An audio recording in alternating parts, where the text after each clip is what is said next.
What's up, guys? What's going on? Welcome to Recovery Chapel. Welcome. Good to have you guys in the studio. Thank you, bud. Happy to be here. Nolan, how'd your day go? It went well. What'd you do today? I hung out here, and then I went shooting with Chris and Cody over there by Tehachapi. It was fun. We shot a 9. Where exactly An were you at? AR-15. And what guns did you use? Give us the coordinates. Yeah, the coordinates. Johnny, you didn't go shooting? No, man. Went to the bank today. Came over here. Smoked some stogies. Went to buy stogies. Came back. Bought more stogies. I went to the bank. Went to go look at some houses today, too. Oh. That's pretty cool. Any potential homes? One was, but it's weird because it's like a quarter block of the house, and there's 3 stuck together, and each one has 3 bedrooms. But it's like I'm in a freaking apartment that's just a little vamped up with an extra room. So it's like, So it's like a triplex? whatever. It's a triplex. It's kind of cool, though. It is cool, but I have Where's 2 that? 8-year-olds. It's over there off of Ming and Ash. You know where That ain't bad. It's a cool area. but the whole like block around it has like apartments and stuff. And it's all right. It's cool. Might be How much? $1,200. Who's the guy? Not doing that. I'm not saying. I'm not disclosing that information. I plead the 5th. Oh, don't say it on camera, but off camera. I want to know because I'll rent it. Okay. Oh yeah. This is the area. Yeah. Well, maybe it might be outside. School zones are so weird. Anyway, doesn't really matter. But so you should take Nolan with you shooting while you go to the bank and look for houses all at the same time. Trying to commit crimes. Being in California, I don't think any of that's a good idea. But No, yeah. dude. Not even. That's not even a good idea. Looking for a place right now. Jeez. That's weird. It is weird. We're in the same boat, I guess you could say, looking for houses, and it's just. But we like the uniqueness, though, the little tripod thing. Are you trying to buy a house? No, just rent. Just rent. How was your day? Uneventful. Nice. Here, Yeah. hung out with Nolan, Been here all day. and we had a couple potential calls for clients, and of course, anyway, that didn't go all the way through. So we'll see tomorrow morning. Got 2 more tomorrow morning at 9, and we'll go from there. Nice. How are things going with the Recovery Chapel? Recovery Chapel is therecoverychapel.com. It's great. It's expanding. We've actually moved into the next room over and setting up an actual chapel. Got it all painted. We'll work on flooring hopefully here soon, and then we'll have a chapel. Nice. So instead of just sitting around in what is now our studio with couches and chairs, we'll actually have a room that looks like a meeting room and a chapel, and anyway, Nice. whatever we want to do to it.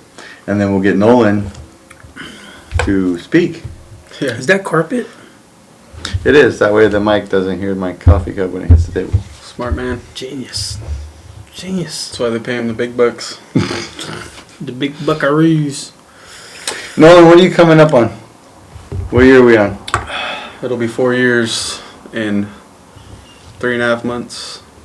4 years. Sounds familiar. It's crazy. Right? Mm-hmm. You're like a month away, huh? I couldn't even stay sober like a freaking 2 days. So I'm over here like trying to help other alcohol. It's so weird. Oh my god, it's so crazy, dude. It's so weird. For anyone listening who's struggling with opioid addiction and alcohol addiction, I'm telling you, I get the chills thinking about it. I couldn't stay sober for 3 days. 3 days I couldn't stay sober. And meth addiction. I want to throw meth addiction in He wants there. to sprinkle a little meth on it. Yeah. But you can do it. It's crazy.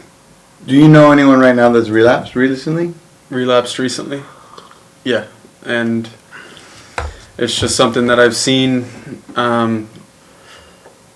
more times than I'd like to, throughout this period of my sobriety. It's a sad deal. We've done more funerals than we have weddings. Yeah. And that's the reality of the disease. And that was before we lock them in our homes and say, get in your head. Yeah.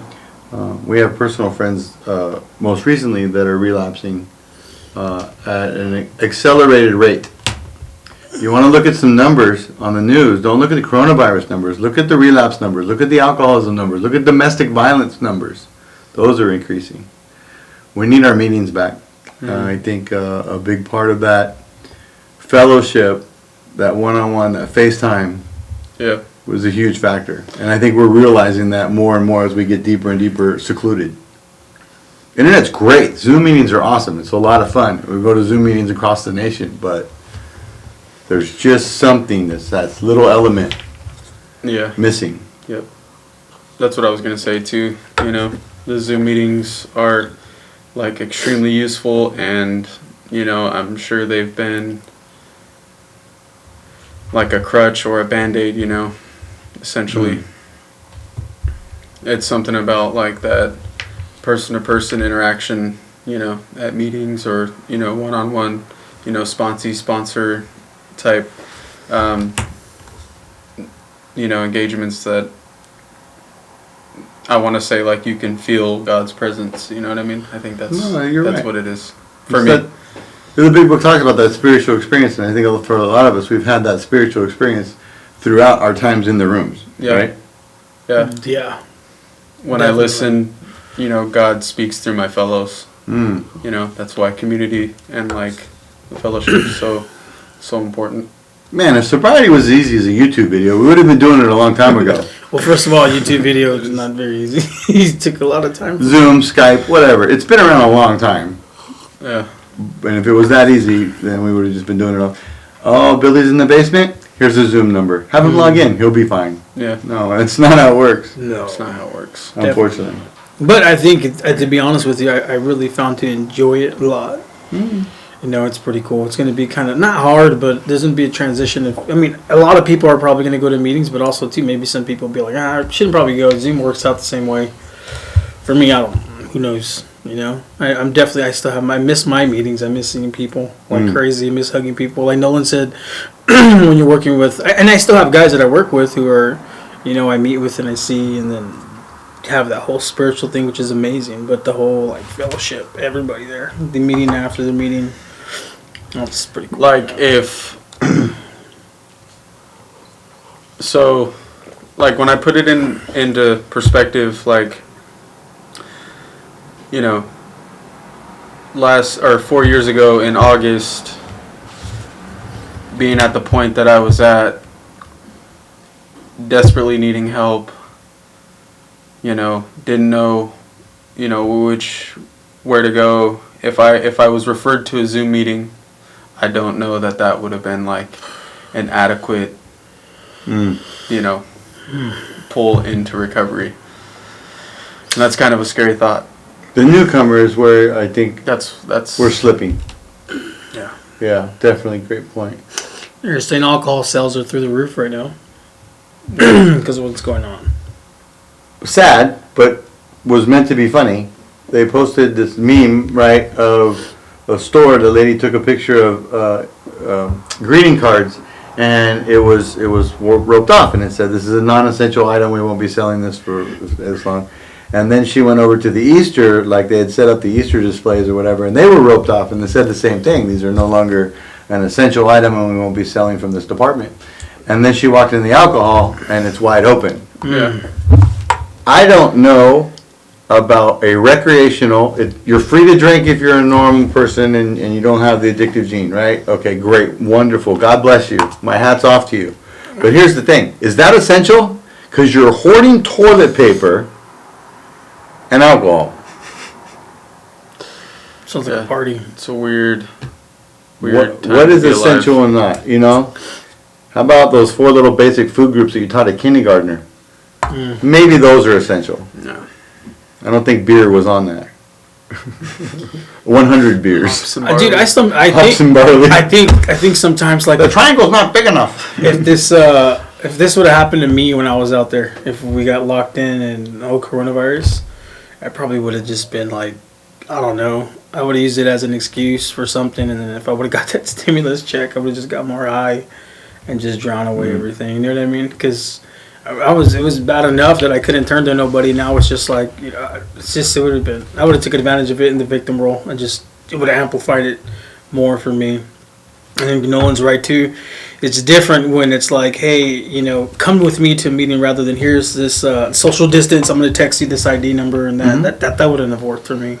That wouldn't have worked for me at all. It wouldn't have, especially like for me, because you know I was abusing, you know, like mixtures of alcohol and benzos and, you know, and meth. And so like when I showed up, you know, at the Salvation Army, I wasn't like very cognitive, you know what I mean? So, yeah, I like, do. Yeah, you know what I mean. And like I didn't even have a computer, bro. Like I didn't even have a phone. You know what I mean? How am I supposed to? Yeah.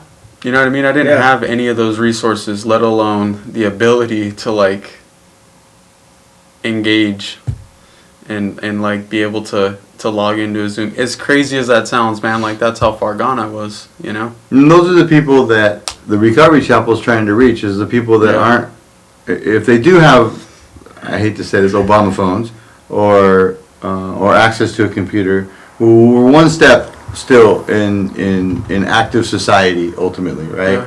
But the folks that we deal with on here at the studio, even I'm down here on Ground Zero Central downtown. They don't have phones. They don't have IDs. They don't have social security cards. And these are God's children, and those are the ones we're trying to reach. In the midst of a virus, because addiction doesn't know any limits. It doesn't know your bank account. It doesn't know if you got a stimulus check or not. Addiction's still there. Speaking of, usually we're working currently with sponsees. Yeah, I have sponsees here. I have a guy in Indiana that I'm working with. So yeah, I try to stay busy with that as much as I can. You know how it goes. Some call more than others. You know. Call your sponsor. Yeah, That's what that was. Yeah. And they'll probably see this video, so that's why I'm saying that. Have you picked up any new ones?